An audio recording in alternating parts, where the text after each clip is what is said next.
32 पूर्णमासी व्रत की कथा।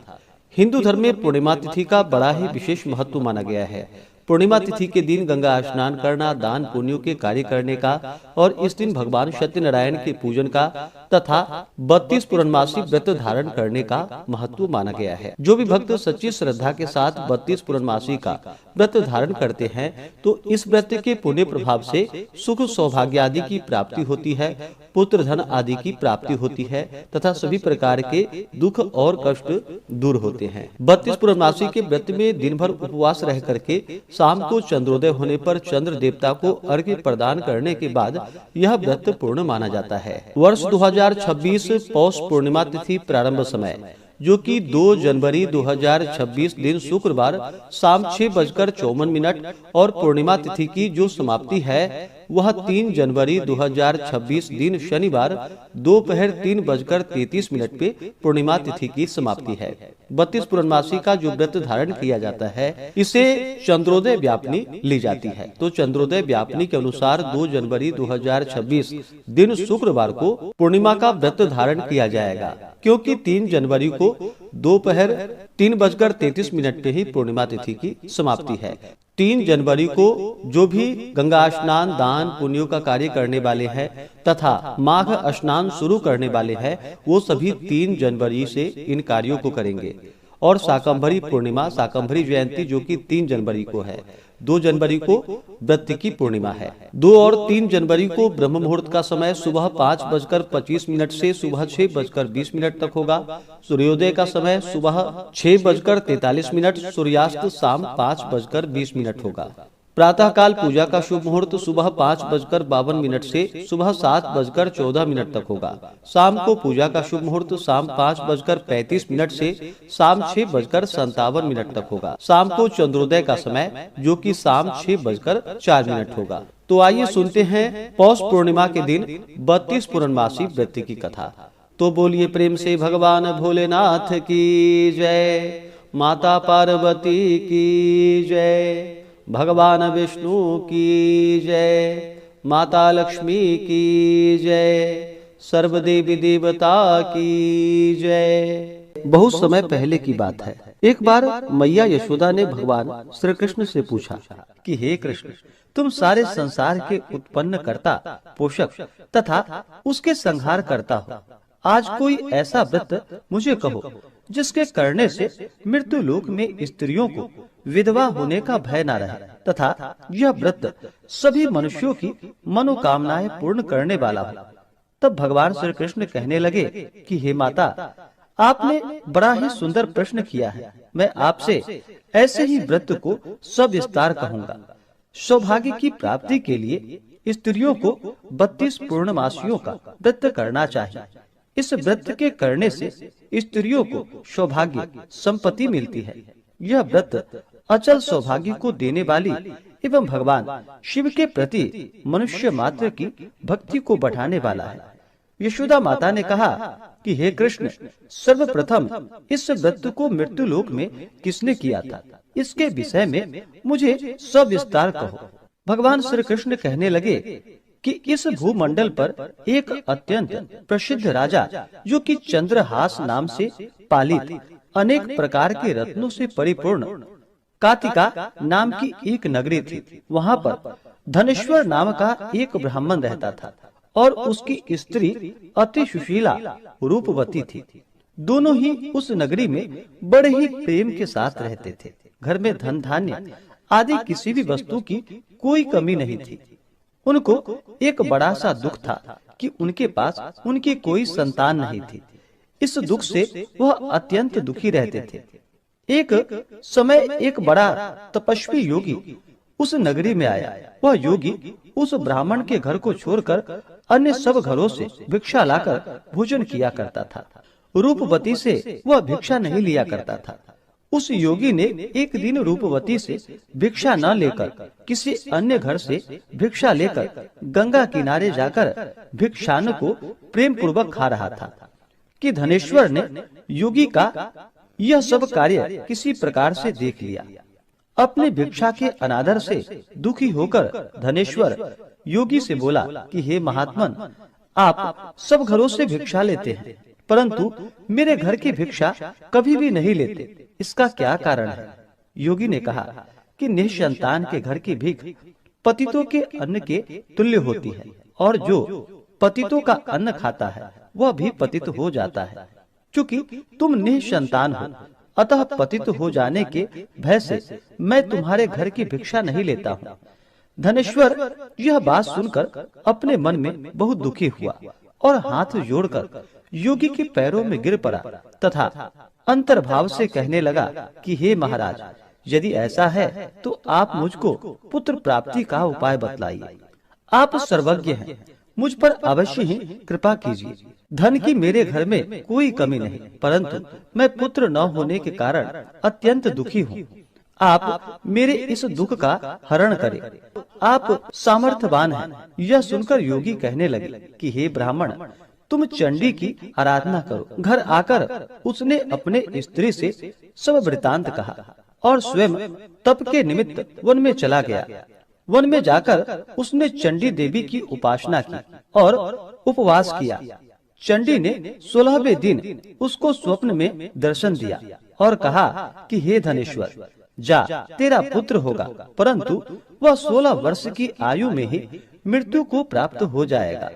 यदि तुम दोनों स्त्री पुरुष 32 पूर्णमासियों का व्रत विधि पूर्वक करोगे तो वह दीर्घायु होगा। जितनी तुम्हारी सामर्थ्य हो आटे के दिए बनाकर शिव जी का पूजन करना, परंतु पूर्णमासी को 32 जो जानी चाहिए। प्रातः काल होने पर इस स्थान के समीप ही तुम्हें एक आम का वृक्ष दिखाई देगा। उस पर तुम चढ़कर एक फल तोड़कर शीघ्र अपने घर चले जाना। अपनी स्त्री से सब वृतांत कहना। ऋतु स्नान के पश्चात वह स्वच्छ होकर भगवान शंकर जी का ध्यान करके उस फल को खा लेगी।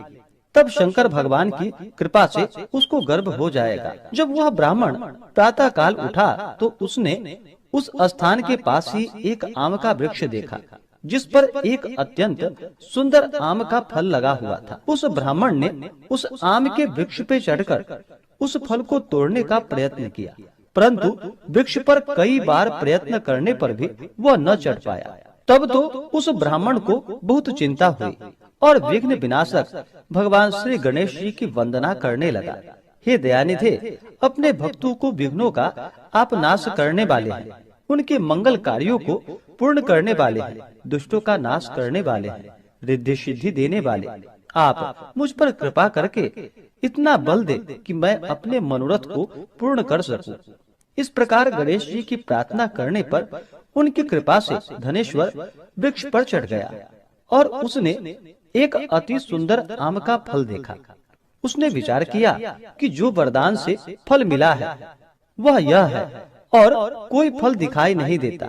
उस धनेश्वर ब्राह्मण ने जल्दी से उस फल को तोड़कर अपनी स्त्री को लाकर दे दिया और उसकी स्त्री ने अपनी पति के कथा के अनुसार उस फल को खा लिया और वह गर्भवती हो गई। देवी जी की असीम कृपा से उसे एक अत्यंत सुंदर पुत्र उत्पन्न हुआ, जिसका नाम उन्होंने देवी दास रखा। माता पिता के हर्ष और शोक के साथ साथ वह बालक शुक्ल पक्ष के चंद्रमा की भांति अपने पिता के घर में बढ़ने लगा। भवानी की कृपा से वह बालक बहुत ही सुंदर, सुशील और विद्या पढ़ने में बहुत ही निपुण हो गया। दुर्गा जी की आज्ञा अनुसार उसकी माता ने 32 पूर्णमासी का व्रत रखना प्रारंभ कर दिया, जिससे उसका पुत्र बड़ी आयु वाला हो जाए। 16वां वर्ष लगते ही देवी दास की माता पिता को बड़ी चिंता हो गई कि कहीं उसके पुत्र की इस वर्ष मृत्यु न हो जाए। इसलिए उन्होंने अपने मन में विचार किया कि यदि यह दुर्घटना उसके सामने हो गई तो वह कैसे सहन करेगा। अस्तु उन्होंने देवी दास के मामा को बुलवाया और कहा कि हमारी इच्छा है कि देवी दास 1 वर्ष तक काशी में जाकर विद्या अध्ययन करे और उसको अकेला भी नहीं छोड़ना चाहिए। इसलिए साथ में तुम चले जाओ और 1 वर्ष के पश्चात इसको वापस लौटा लाना।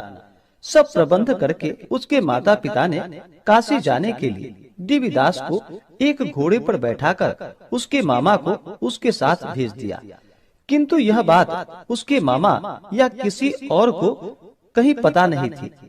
धनेश्वर ने सपत्नीक अपने पुत्र की मंगल कामना तथा दीर्घायु के लिए भगवती दुर्गा की आराधना और पूर्णमासियों का व्रत करना आरंभ कर दिया। इस प्रकार बराबर 32 पूर्णमासी का व्रत पूर्ण किया। कुछ समय के पश्चात एक दिन वह दोनों मामा और भांजा मार्ग में रात्रि बिताने के लिए किसी ग्राम में ठहरे हुए थे। उस दिन उस गांव में एक ब्राह्मण की अत्यंत सुंदर, सुशील, विदुषी और गुणवती कन्या का विवाह होने वाला था। जिस धर्मशाला के अंदर वर और उसकी बारात ठहरी हुई थी, उसी धर्मशाला में देवीदास और उसके मामा भी ठहरे हुए थे। संयोगवश कन्या को तेल आदि चढ़ाकर मंडप आदि का कृत्य किया गया, तो लग्न के समय वर को धनुवार्त हो गया। अस्तु वर के पिता ने अपने कुटुंबियों से परामर्श करके निश्चय किया कि वह देवीदास मेरे पुत्र जैसा ही सुंदर है, मैं इसके साथ ही लग्न करा दूं और बाद में विवाह के अन्य कार्य मेरे लड़के के साथ हो जाएगा। यह सोचकर देवीदास के मामा से जाकर बोला कि तुम थोड़ी देर के लिए अपने भांजे को हमें दे दो, जिससे विवाह के लग्न का सब कार्य सुचारू रूप से हो सके। तब उसका मामा कहने लगा कि जो कुछ भी मधुपर्क आदि कन्यादान के समय वर को मिले वह सब हमें दे दिया जाए, तो मेरा भांजा इस बारात का दुल्हा बन जाएगा। यह बात वर के पिता ने स्वीकार कर ली। उसने अपने भांजा को वर बनने को भेज दिया और उसके साथ वह विवाह कार्य रात्रि में विधि पूर्वक संपन्न हो गया। पत्नी के साथ वह भोजन न कर सका और अपने मन में सोचने लगा, न जाने यह कैसे स्त्री होगी। वह एकांत में इसी सोच में गर्म निश्वास छोड़ने लगा। तब उसकी आंखों में आंसू भी आ गए। तब वधू ने पूछा कि क्या बात है, आप इतने उदास व दुखी क्यों हो रहे हैं? तब उसने सब बातें जो वर के पिता व उसके मामा में हुई थी उसको बतला दी। तब कन्या कहने लगी कि यह ब्रह्म विवाह के विपरीत हो कैसे सकता है? देव, ब्राह्मण और अग्नि के सामने मैंने आपको ही अपना पति बनाया है, इसलिए आप ही मेरे पति हैं। मैं आपकी ही पत्नी रहूंगी, किसी अन्य की कदापि नहीं। तब देवीदास ने कहा कि ऐसा मत करिए, क्योंकि मेरी आयु बहुत थोड़ी है। मेरे पश्चात आपकी क्या गति होगी, इस बातों को अच्छी तरह विचार लो। परंतु वह दृढ़ विचार वाली थी। बोली कि जो आपकी गति होगी वही मेरी गति होगी। हे स्वामी, आप उठिए और भोजन करिए, आप निश्चय ही भूखे होंगे। इसके बाद देवीदास और उसकी पत्नी दोनों ने भोजन किया तथा शेष रात्रि वे सोते रहे। प्रातः काल देवीदास ने अपने पत्नी को 3 नगों से जड़ी हुई एक अंगूठी दी, एक रुमाल दिया और बोला कि हे प्रिय, इसे ले लो और संकेत समझकर स्थिर चित्त हो जाओ। मेरा मरण और जीवन जानने के लिए एक पुष्प वाटिका बना लो, उसमें सुगंधी वाले एक नव मल्लिका लगा लो, उसको प्रतिदिन जल से सींचा करो और आनंद के साथ खेलो कूदो तथा उत्सव मनाओ। जिस समय और जिस दिन मेरा प्राणांत होगा ये फूल सूख जाएंगे और जब ये फिर हरे हो जाएं, तो जान लेना कि मैं जीवित हूँ। यह बात निश्चय करके समझ लेना, इसमें कोई संशय नहीं। यह समझाकर वह चला गया। प्रातः काल होते ही वहाँ पर गाजे बाजे बजने लगे और जिस समय विवाह के कार्य समाप्त करने के लिए वर तथा सब बाराती मंडप में आए, तो कन्या ने वर को भली प्रकार से देखकर अपने पिता से कहा कि यह मेरा पति नहीं है, मेरा पति वही है जिसके साथ रात्रि में मेरा पानी ग्रहण हुआ था। इसके साथ मेरा विवाह नहीं हुआ। यदि यह वही है तो बताए कि मैंने इसको क्या दिया। मधुपर्क और कन्यादान के समय जो मैंने भूषणादि दिए थे उन्हें दिखाए तथा रात में मैंने क्या गुप्त बातें कही थी वह सुनाए। पिता ने उसके कथानुसार वर को बुलवाया। कन्या की यह बातें सुनकर वह कहने लगा कि मैं कुछ नहीं जानता। इसके पश्चात लज्जित होकर वह अपना सा मुंह लेकर वहाँ से चला गया और सारी बारात भी अपमानित होकर वहाँ से लौट गई। भगवान श्री कृष्ण बोले कि हे माता, इस प्रकार देवीदास काशी विद्या अध्ययन के लिए चला गया। जब कुछ समय बीत गया तो काल से प्रेरित होकर एक सर्प रात्रि के समय उसको डसने के लिए वहां पर आया। उस विषधर के प्रभाव से उसके शयन का स्थान चारों ओर से विष की ज्वाला से विषैली हो गई, परंतु वृत्रराज के प्रभाव से उसको काट नहीं पाया, क्योंकि पहले ही उसकी माता ने 32 पूर्णमासी का व्रत कर रखा था। इसके बाद मध्याह्न के समय स्वयं काल वहां पर आया और उसके शरीर से उसके प्राणों को निकालने का प्रयत्न करने लगा, जिससे वह मूर्छित होकर पृथ्वी पर गिर पड़ा। भगवान की कृपा से उसी समय पार्वती जी के साथ भगवान शंकर जी वहां से आ गए। उसको मूर्छित दशा में देखकर माता पार्वती जी ने भगवान शंकर से प्रार्थना की कि हे प्रभु, इस बालक की माता ने पहले 32 पूर्णमासी का व्रत किया था, जिसके प्रभाव से हे भगवान आप इसको प्राण दान दे। भवानी के कहने पर भक्त वत्सल भगवान श्री शिव जी ने उसको प्राण दान दे दिया। इस व्रत के प्रभाव से काल को पीछे हटना पड़ा और देवी दास स्वस्थ होकर बैठ गया। उधर उसकी स्त्री उसके काल की प्रतीक्षा किया करती थी। जब उसने देखा कि उस पुष्प वाटिका में पत्र पुष्प कुछ भी नहीं रहे, तो उसको अत्यंत आश्चर्य हुआ और जब वह वैसे ही हरी भरी हो गई तो वह जान गई कि वह जीवित हो गए हैं। यह देखकर बहुत प्रसन्न मन से अपने पिता से कहने लगी कि पिताजी, मेरे पति जीवित हैं, आप उनको ढूंढिए। जब 16वां वर्ष व्यतीत हो गया तो देवी दास भी अपने मामा के साथ काशी से चल दिया। इधर उसे उसके ससुर उसको ढूंढने के लिए अपने घर से जाने वाले थे। वह दोनों मामा भांजा वहां पर उसी समय आ गए। उनको आया देखकर उसका ससुर बड़ा ही प्रसन्नता के साथ अपने घर में उसे ले गया। उस समय नगर के निवासी भी वहां पर इकट्ठे हो गए और सबने निश्चय किया कि अवश्य ही इस बालक के साथ इस कन्या का विवाह हुआ था। उस बालक को जब कन्या ने देखा तो वह पहचान ली और कहा कि यह तो वही है जो संकेत करके गए थे। तदुपरांत सभी कहने लगे कि भला हुआ जो यह आ गया, और सब नगरवासी ने आनंद मनाया। कुछ दिन के बाद देवीदास अपनी पत्नी और मामा के साथ अपने ससुर के घर से बहुत सा उपहार आदि लेकर अपने घर के लिए प्रस्थान किया। जब वह अपने गांव के निकट आ गया तो कई लोगों ने उसको देखकर उसके माता पिता को पहले ही जाकर सारी खबर बता दी। तुम्हारा पुत्र देवीदास अपनी पत्नी और मामा के सहित आ रहा है। ऐसा समाचार सुनकर पहले तो उन्हें विश्वास ही नहीं हुआ, किंतु जब और लोगों ने भी आकर उनकी बात का समर्थन किया तो उनको बड़ा आश्चर्य हुआ। लेकिन थोड़ी देर में ही देवीदास ने आकर अपने माता पिता के चरणों में अपना सिर रखकर उन्हें प्रणाम किया और उसकी पत्नी ने अपने सास व ससुर के चरणों को स्पर्श किए तो माता पिता ने अपने पुत्र और पुत्र वधू को अपने हृदय से लगा लिया और दोनों की आंखों में प्रेमाश्रु बहने लगे। अपने पुत्र और पुत्र वधू के आने की खुशी में धनेश्वर ने बड़ी भारी उत्सव किया और ब्राह्मणों को भी बहुत सी दान और दक्षिणा देकर ब्राह्मणों को संतुष्ट व उन्हें प्रसन्न किया। भगवान श्री कृष्ण जी कहने लगे कि इस प्रकार धनेश्वर 32 पूर्णमासियों के व्रत के प्रभाव से पुत्रवान हो गया। जो भी स्त्रियां इस व्रत को करती हैं, वे जन्म जन्मांतर में वैधव्य का दुख नहीं भोगती और सदैव सौभाग्यवती रहती हैं। यह मेरा वचन है, इसमें कोई भी संदेह नहीं है। यह व्रत पुत्र पौत्रों को देने वाला तथा संपूर्ण मनोकामनाओं को पूर्ण करने वाला है।